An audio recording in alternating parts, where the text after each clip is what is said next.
Hi, my name is Louise and this is Video Reflection Journal number 2. On Tuesday we competed in our second Cougar Cup Challenge.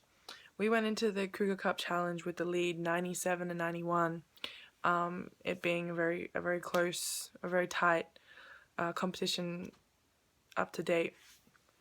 It started off again in the classroom where because we won last time, we got a minute and a half time advantage on the other team.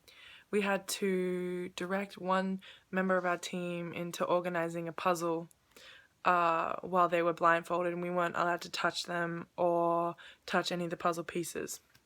After completing that, we got our first clue.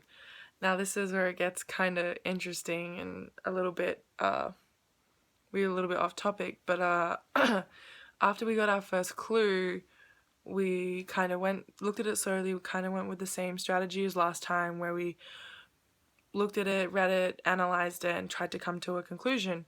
We weren't really sure on the answer, and we didn't know who to ask, so we just were trying to guess. And we ran to Martin Stadium, we ran to the kind of around, and we happened to stumble upon Teresa. And because it was close to where we had guessed, we just went with it, and Teresa didn't realize at the time. Anyways, so at that challenge, we completed the challenge, had to suck up a straw, had to suck up an M&M up the straw, and then move it onto top of another straw. So we completed that challenge pretty well, and then we got our second clue. When we looked at the clue, we realized it says clue number 3 on it, and we were like, oh, maybe we were wrong, so we weren't too sure. We read the clue, and it led us to what should have been our final destination. We got there, and nobody was there. So after getting there, we left our clue there to kind of try and prove that we'd been there, and ran around, where we again bumped into Teresa, and we realized that we had not actually made our first destination, and had kind of screwed ourselves over a little bit.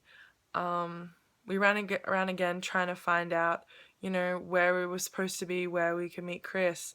However, we couldn't work it out, and I think that day kind of really tested us.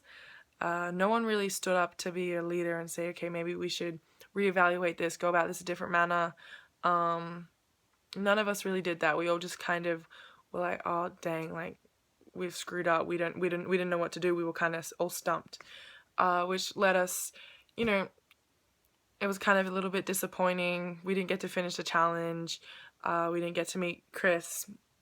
And when the other team came, they'd completed all 3, and they worked out the one that we missed. So we were pretty disappointed in how it went, and the fact that we didn't actually get to compete the whole thing.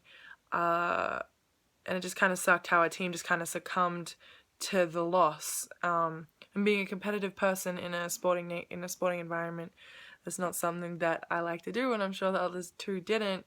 But we just kind of let it happen.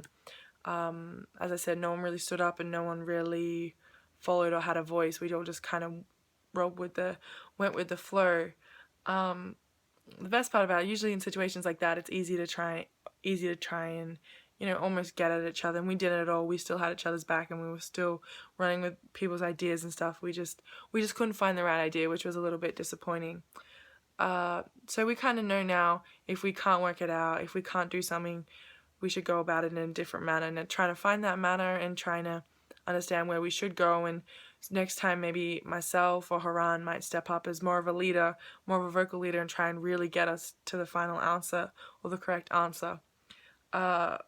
All in all, it was a kind of a disappointing day, but we got it done, and on to the next.